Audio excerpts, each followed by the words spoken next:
Disclaimer: all contents provided by this channel are meant for educational and informational purposes only. It is very important to do your own research and analysis before making any investment based on your personal circumstances. Due diligence is the key. Trading market always has a risk involved. Mga ka-Chubs, for this week, April 23, 2024, mag-oil price update muna tayo. The price of gasoline will increase by 0.55 pesos. The price of diesel will decrease naman by 0.95 pesos. And the price of kerosene will also decrease by 1.10 pesos. So, okay. May dalawang decrease. So, okay. For schedule of PSEI earnings to be released this week are the following. So, isa lang to. So, si PPI lang. Actually, kahapon, no Monday, nag-release na siya. Pero ang schedule pa talaga niya is today, April 23.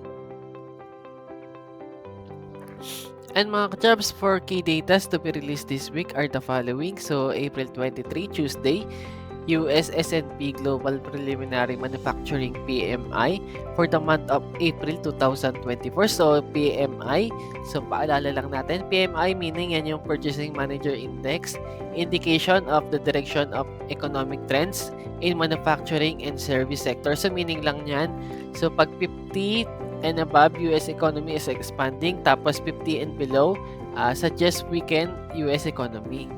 Tapos, April 24, Wednesday, Philippine budget balance for the month of March 2024. April 25, Thursday, so meron tayong dalawa. US core personal consumption expenditure quarter on quarter for the first quarter of 2024 at US initial jobless claims as of April 20, 2024. And mga ka-jobs, for our top gainers last week, April 15 to 19. So, ang top 1 natin dyan, si BPI. So, up siya lang 4.64%. Share price is above all moving average. So, above siya ni EMA 20, EMA 50, EMA 100, at EMA 200. This is following the news of its divestment in GoTime. It was also one of the top foreign bought stock at 506.98 billion pesos. So, ang next naman natin, si Emperador. So, up naman siya ng 4.40%. Emperador Financial Year 2023, normalized net profit amounted to 8.6 billion pesos. Slow down siya ng 10.5% year-on-year due to higher interest expense and taxes. The company reported consolidated revenue of 65.6 billion pesos. So, up naman siya ng 4.6% year-on-year on the back of whiskey business strong performance. So, next naman natin, ICC Merara Mining and Power Corporation or SEC, up siya ng 2.39%. Newcastle coal price increased above $136 per ton in April 2024. Hovering near its highest level this year, amid expectations of strong demand for key consumers like China and India. China implemented policies to accelerate coal power generation to improve energy security. And mga ka-jobs, for our top losers last week, April 15 to 19. So, ang top 1 natin sa losers ay si GT Capital Holdings Incorporated. So, si GT Cap ay down ng 14.93%. One of the top foreign sold stock at 215.36 million pesos. Ang next naman natin ay si DMCI Holdings Incorporated. Down naman siya ng negative 14.72%. Share price decline on its ex-dividend date last April 19, 2024. Tapos, next naman natin si URC. Down siya ng 9.91%. One of the top foreign sold stock at 485.99 million pesos. So, share price reached its 52-week low of 90 pesos with the RSI. So, yung RSI din nito ay oversold na. Actually, ang pinaka-main reason nito is yung pagtaas talaga ng cocoa price. So, kasi tataas yung cost of goods sold ni URC. Mga ka-chubs, unahin nating silipin ay si Aboitiz Equity Ventures Incorporated. or simply AEB. AEB's president and CEO, Sabin M. Aboitiz, aggressively bought shares in his family's holding firm, which has been one of the biggest index losers so far this year. Sabin Aboitiz bought a total of 1.84 million shares of AEB at a price ranging from 38.99 pesos per share to 39.83 pesos per share from April 15 to 17, with a total equivalent value of 72.8 million pesos. AEB is down by 13% since the start of 2024. The firm's net profit dropped by 2% to 23.55 billion pesos in 2023. Aboitiz Equity Ventures Incorporated on Monday said it is confident on posting growth this year as it focuses on integration of its past acquisition. End quote.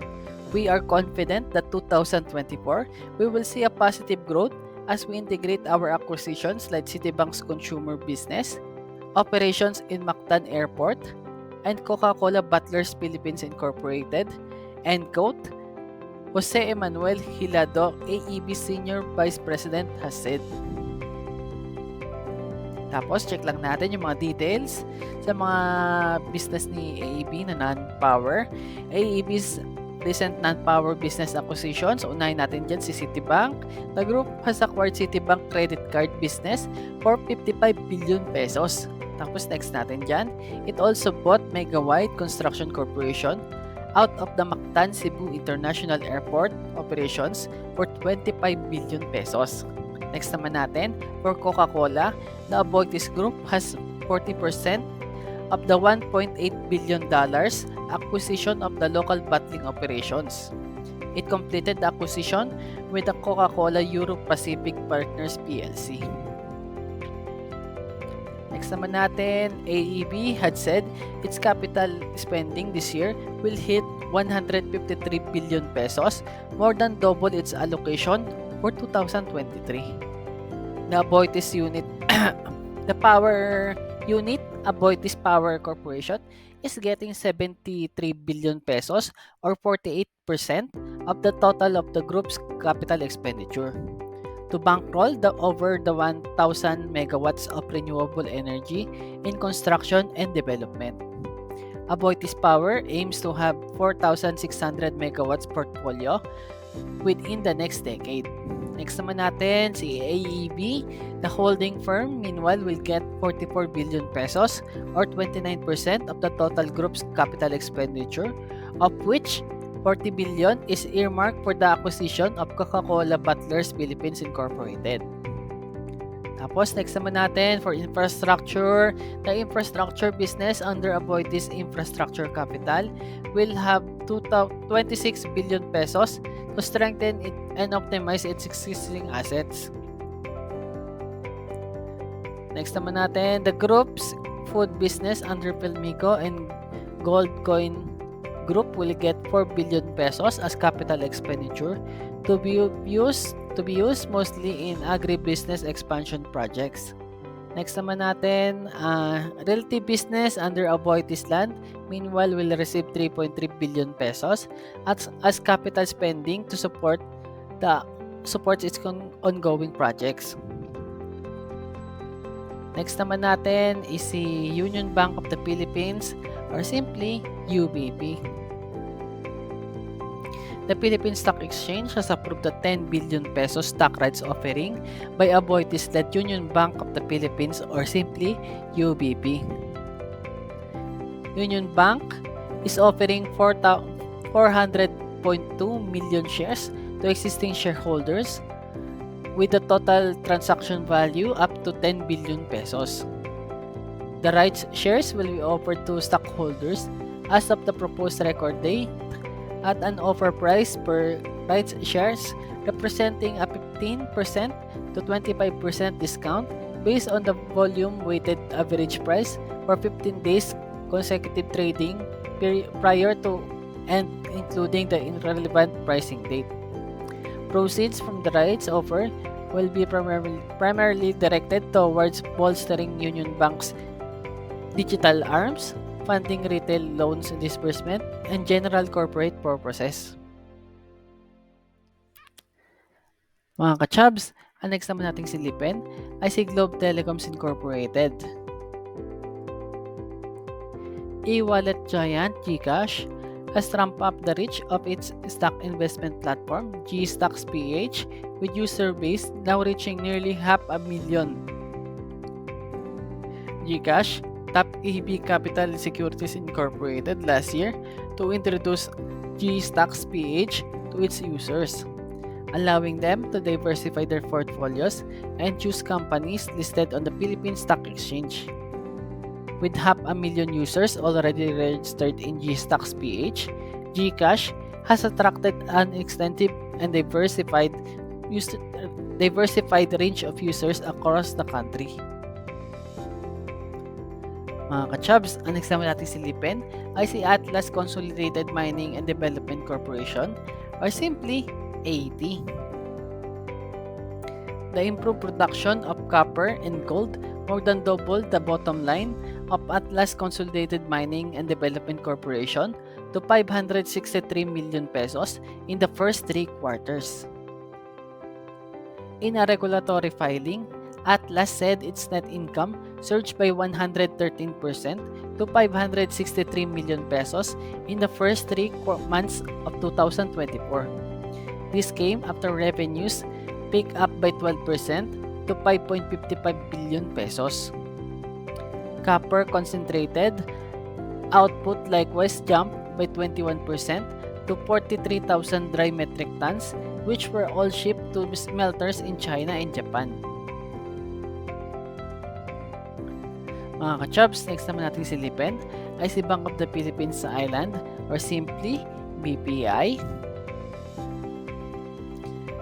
BPI reported net income of 15.3 billion pesos for the first 3 months of 2024. So up naman siya ng 25.8% from last year, and equivalent to a return on equity of 15.7%. The bank attributed the solid performance to higher revenues, which is more than to offset the impact of the higher operating expenses and provision for losses. Total revenues for the quarter stood at 39.5 billion pesos, up by 24.6% from last year. This was driven by 23.5% increase in net interest income to 29.8 billion pesos. Total assets grew by 14.7% to 3.1 trillion pesos.